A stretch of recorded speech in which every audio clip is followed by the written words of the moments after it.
At times, we encounter life situations that resemble nightmares or deeply distressing dreams. While numerous events occur in a person's life, certain experiences leave lasting impacts that prove insurmountable. I reside in Washington with my family.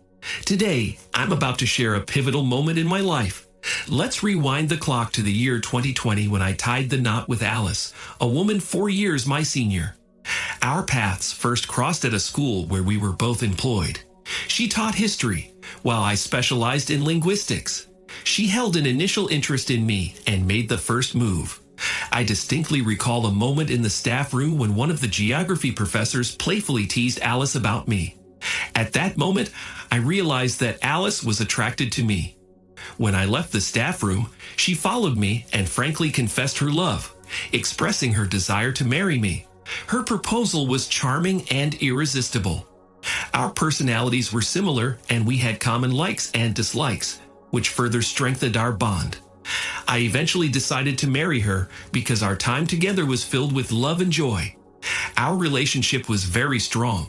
I found her mature and insightful, understanding the world better than I did.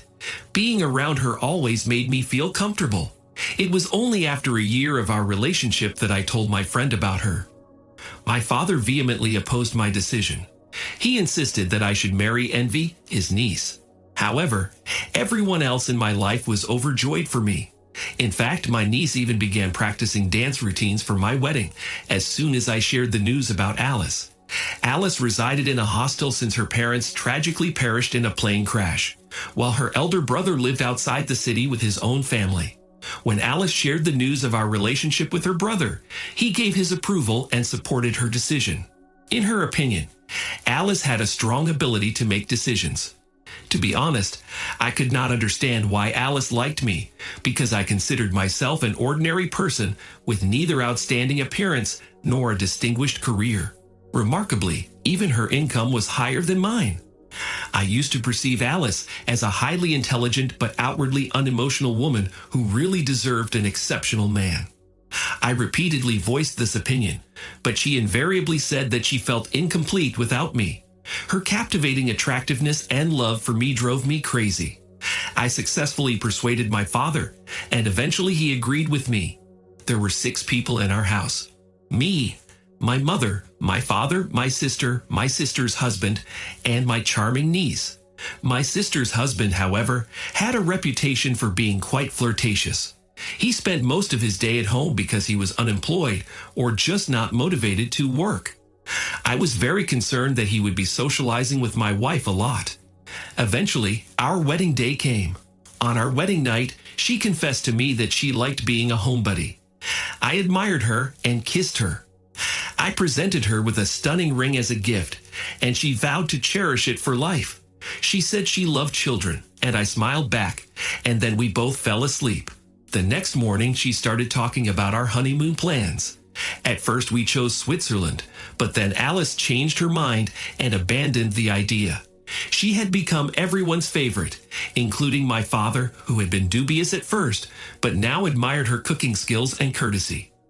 I felt an immense sense of pride each time, for I was blessed with a captivating life partner who not only looked after me, but also extended her care to my family. Given that my income as a school teacher wasn't sufficient, I embarked on a job search and was fortunate to secure a position as a lecturer at the university. I was genuinely delighted because my new salary was twice what I used to earn. To celebrate, I took my family out to a restaurant for dinner, where we shared laughter and lively conversations. My wife even playfully blew me a kiss, right in front of my younger sister. At that moment, my older sister noticed us and smiled warmly. Then she remarked, "You are so lucky. When will my husband show such affection? He seems to only care about money." Upon hearing my sister's words, my wife gently placed a reassuring hand on her shoulder and comforted her, saying, "Don't worry, sister." After our dinner, we returned home and retired to our respective rooms. That night, my wife was in high spirits. She adorned herself in alluring luxury attire and approached me. She looked absolutely stunning as we shared passionate kisses and warm embraces. However, the following morning, My wife appeared somewhat despondent. When I inquired about the cause of her melancholy, she revealed that she had a deep desire for children. We had been married for nearly 6 months, but we had not yet been blessed with a child. I gently took my wife's hand and reassured her that it had only been 6 months, which by and large wasn't that long. Gently kissing her on the forehead, I went to work. On the way to work, I kept thinking about my wife. My wife was in the habit of calling me every day at 2 o'clock in the afternoon, but on this day, her call was not forthcoming. Worried that something was wrong, I tried to contact her, but she refused. Puzzled, I decided to leave the office earlier than usual and, feeling increasingly anxious about her well-being, arrived home early. On the way home, I bought some of her favorite chocolates and food from McDonald's as a little surprise. When I got home, I was relieved to find that my wife was in a good mood and didn't seem to be bothered by anything. I handed her the treats I had brought, and her face lit up with happiness.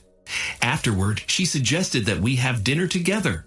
We all had a nice dinner together, and life was generally harmonious. Our married life was going smoothly, but there was one thing. It had been a year since our wedding, and there was still no child. To be honest, I was not bothered by it at all, but my wife seemed to be very worried about it, even though she had no apparent reason to worry. Around the same time, we received the joyful news that my sister was expecting a baby. Everyone in the family was overjoyed for her, but my wife's reaction was different. I vividly recall the moment she learned of my sister's pregnancy. She burst into tears in my presence and sought comfort in my embrace. I gently asked her, "Honey, why are you reacting this way?" She admitted with tears in her eyes that she too longed for a child and the opportunity to care for it. Now her strong desire for a child began to bother and annoy me somewhat. I made the decision to consult a doctor regarding our situation. To find a suitable physician, I reached out to a friend who recommended a reputable specialist.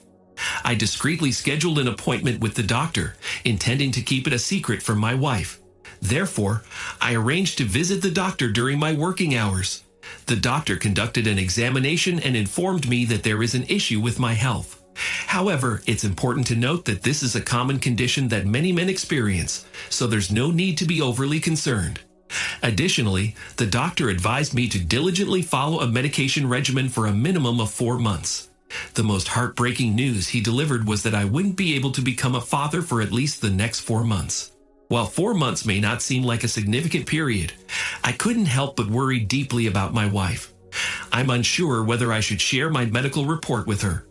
That day was undoubtedly the worst day of my life, and I felt like I had lost everything.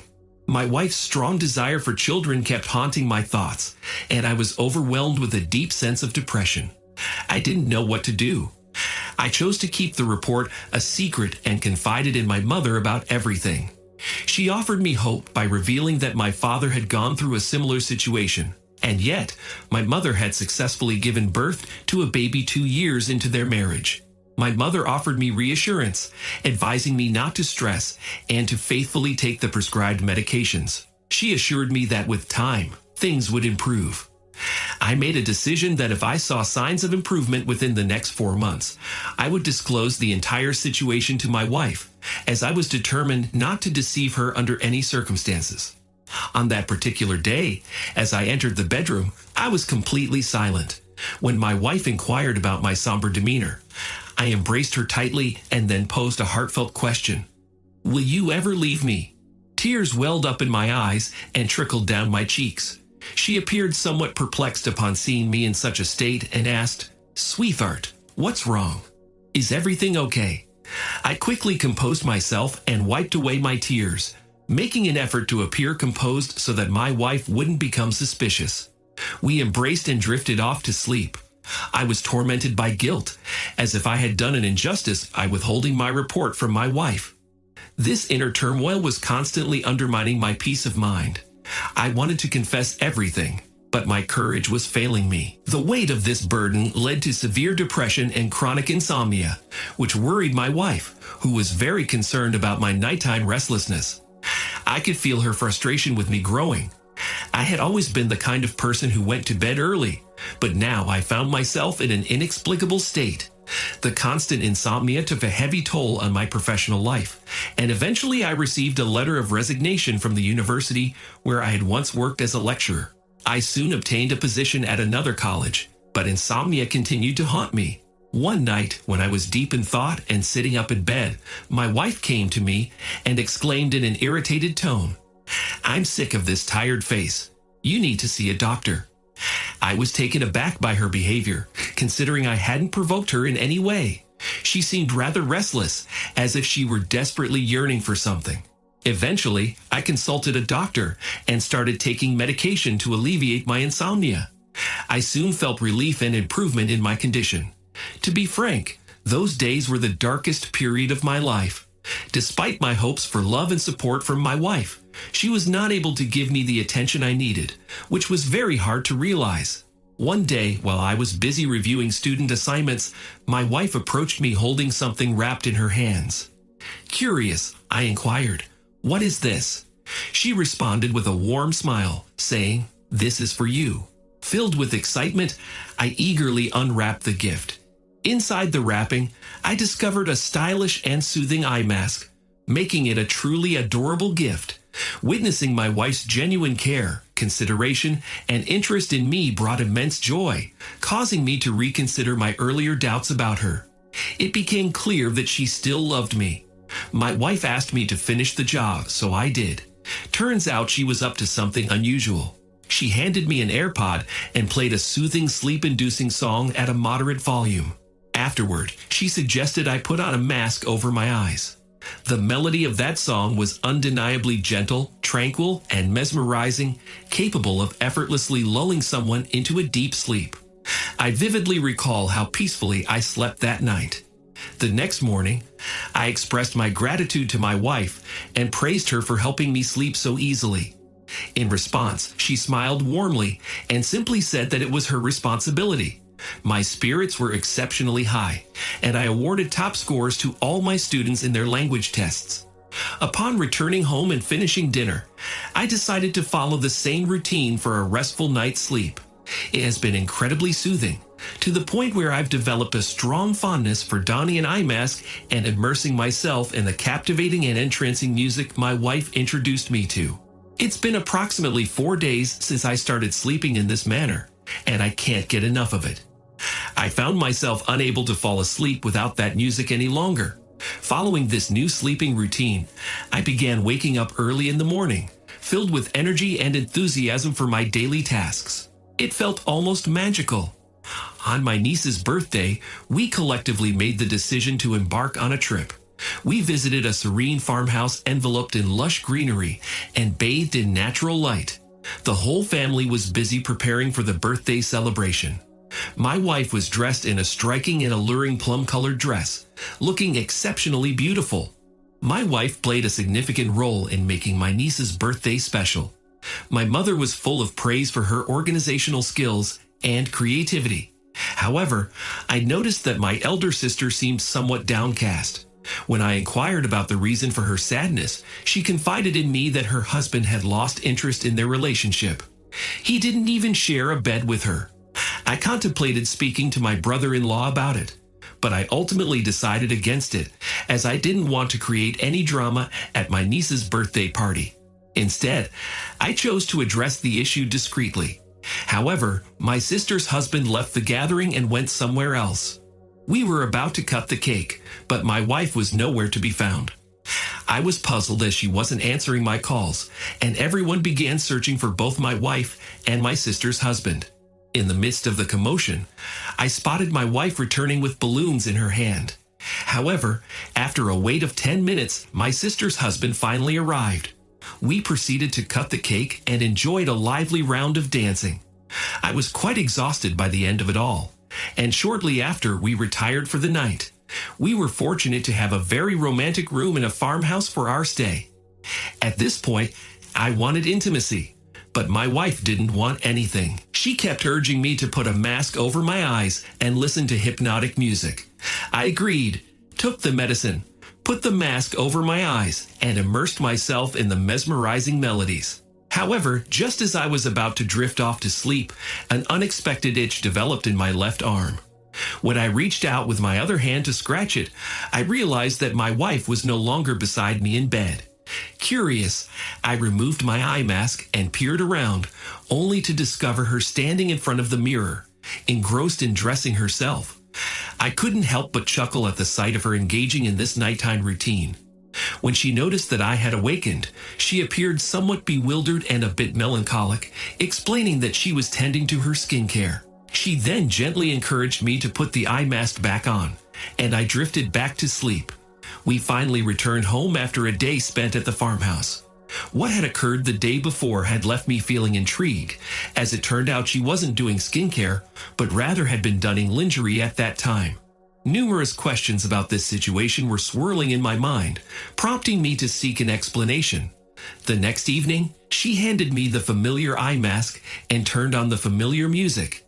In her presence, I pretended to be asleep, but at the same time, I was still eager to find out what was going on. 10 minutes passed. I lay in the mask, trying to decipher its mysteries. And then, to my surprise, I noticed her slipping out of the room. Without thinking, I decided to follow her. There was a dimly lit storage room on the roof, where I cautiously retraced her steps. Darkness enveloped everything, and I began to wonder why she had come to the roof at this late hour, and what her purpose might be. I was shocked when I noticed my brother-in-law also on the roof. I was stunned by their conversation as they were discussing the subject of a baby. I never realized whose baby they were talking about. Then, a few moments later, they start kissing, and I found myself frozen in place, completely baffled by her actions and not understanding what she was doing. I really wanted to catch them in the act, but I realized that I needed to gather evidence, to videotape everything so I could show my sister later. Silently, I headed to my room to get my phone. When I returned to the roof with the phone in my hands, I was surprised to find that they were no longer near the storeroom. Assuming that they might be inside the room, I cautiously approached the door. When I reached the door, the sight of their intimacy appeared before me. Overwhelmed with anger, I could not bring myself to observe the scene any further. My emotions overwhelmed me, and although I wanted to scream, I restrained myself. About 3 hours later, my wife came into the room and was stunned that I was awake. Beads of sweat were beading on her forehead, and she asked anxiously, "Darling, are you all right?" At first hesitant, I plucked up the courage to ask her, "Where have you been?" She explained that she was in the bathroom coping with nausea. She then exclaimed excitedly, "Baby, you're going to be a father soon." Now I was aware of the situation. I kicked her out of the room and invited all of my own. I videotaped the whole situation and shared the footage with everyone at home. My sister erupted into tears and screams, but I made her a solemn promise to seek out a loving life partner for her. My wife and my sister's husband later admitted to deceiving us and engaging in a physical relationship. Additionally, my wife confessed that she had been persuading me to sleep early all this while, as she had been involved in a physical relationship with my sister's husband for an extended period. We decided to cut them both out of our lives and decided to divorce. My sister's husband expressed his desire to reconcile with my sister, claiming that Alice had coerced and seduced him. If you were faced with a similar situation, what would you do? Thank you for listening to the story to the end, and if you like it, please support us with a like, as well as subscribe to our channel. Write in the comments what you think about the story.